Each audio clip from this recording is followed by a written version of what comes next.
Aircrew losses were 229 killed or captured, 80 wounded, and 264 missing.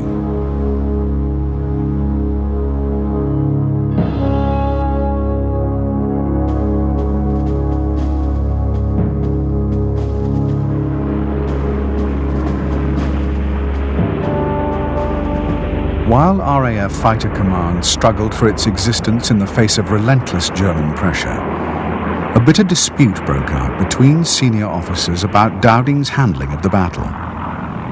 The commander of 12 Group, Trafford Lee Mallory, supported by one of the RAF's most celebrated squadron commanders, Douglas Bader, insisted that tactics must be changed. Huge formations, called big wings, made up of 3 or even more squadrons, should be assembled to meet the Germans in force. In the opposing camp, 11 Group's commander, Keith Park, firmly supported Dowding and insisted that his policy was the right one. The RAF would survive only by committing its forces with the greatest caution.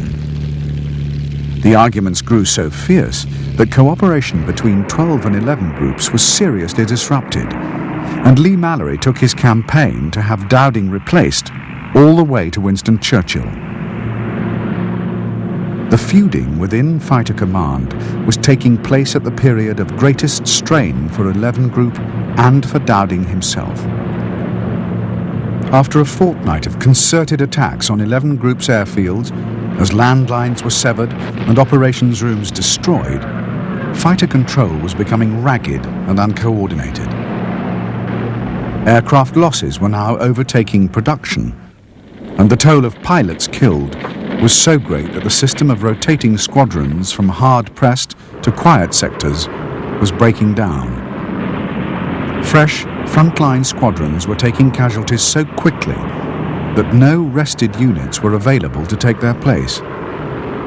RAF Fighter Command was on the brink of total collapse.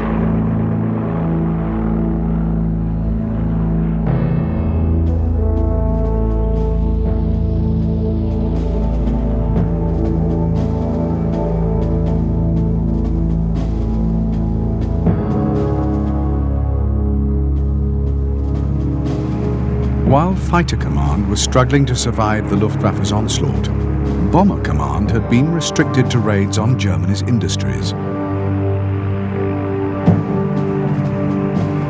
However, on August the 24th, German bombs had been accidentally dropped on a London suburb, and the RAF was ordered to retaliate by attacking Berlin. British bombers made 5 minor raids on the German capital in 11 days. They did little real damage, but Adolf Hitler was incensed. On September the 4th, he made a furious speech calling the RAF night gangsters and vowing revenge. Wir werden ihre Städte ausradieren. Wir werden diesen nachgeratenen handwerksfähigen Soldaten verhelfen. Hitler insisted that the Luftwaffe reply at once to the British raids on his capital by bombing London.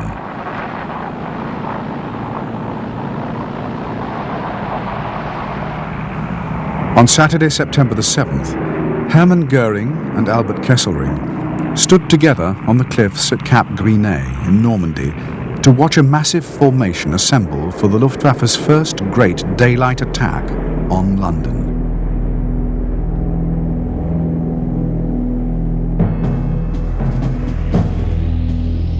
The first wave of German aircraft was detected by British radar at 1600 hours. In all, there were more than 300 bombers and 600 fighters. In the belief that the target was again the sector stations, 21 British squadrons were scrambled. It soon became apparent that the target was London, and too late, the fighters were redirected to intercept.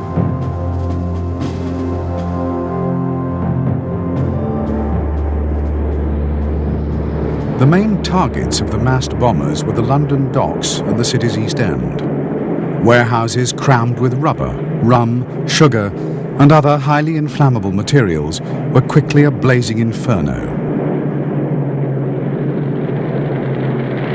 As night fell, the flames guided 300 more bombers to the scene.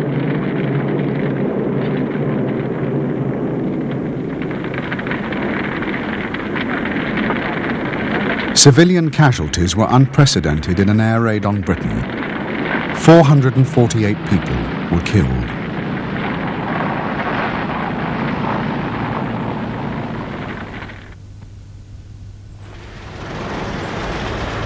Over the following 4 days, bad weather gave the British capital some respite.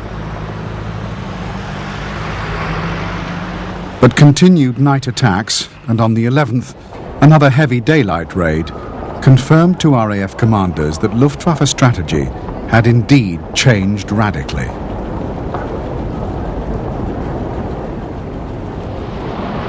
With the German bombers concentrating on London, the pressure on Fighter Command's airfields had suddenly eased.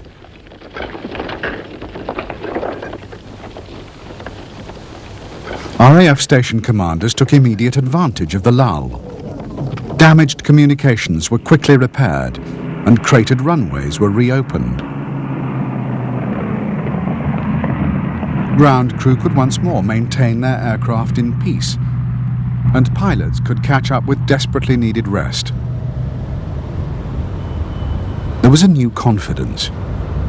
No matter what damage was done to London, and however regrettable, the direct threat to the survival of Fighter Command was over.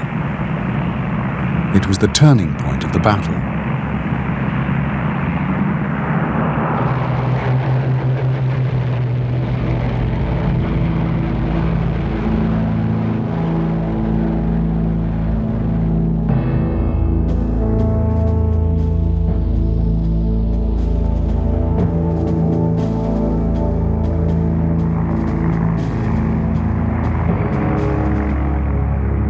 The next full-scale assault on London was on September the 15th.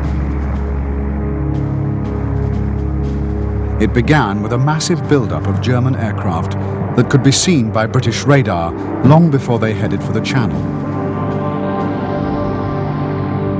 With the near certainty that the target was the capital, 11 Group had plenty of time to form pairs of squadrons for the interception. 12 Group, also benefiting from the lengthy warning, could assemble even larger formations. To the Luftwaffe airmen, who had been told that the RAF was down to its last 150 fighters, the scale of the opposition would come as a brutal shock.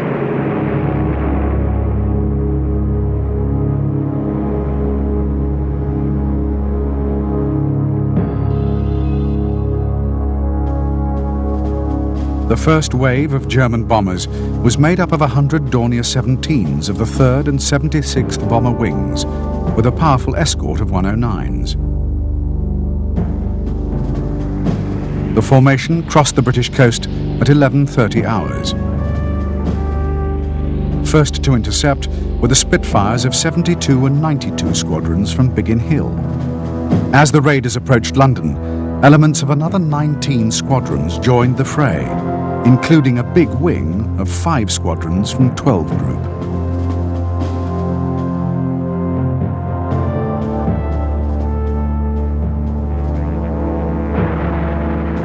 As the German formations were met by one attack after another, the 109 escorts were gradually peeled away, either embroiled in combat or short of fuel. By the time the first wave of bombers reached London, they had lost almost all their fighter escort.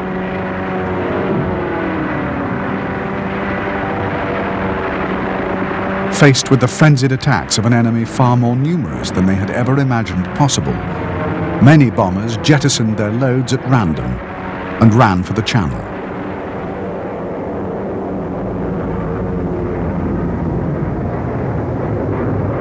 Two hours later, the Luftwaffe launched a second massive raid, preceded by a powerful sweep of 109s. It fared no better than the first. British fighters, refueled and rearmed, once again met the raiders in numbers that staggered the Germans.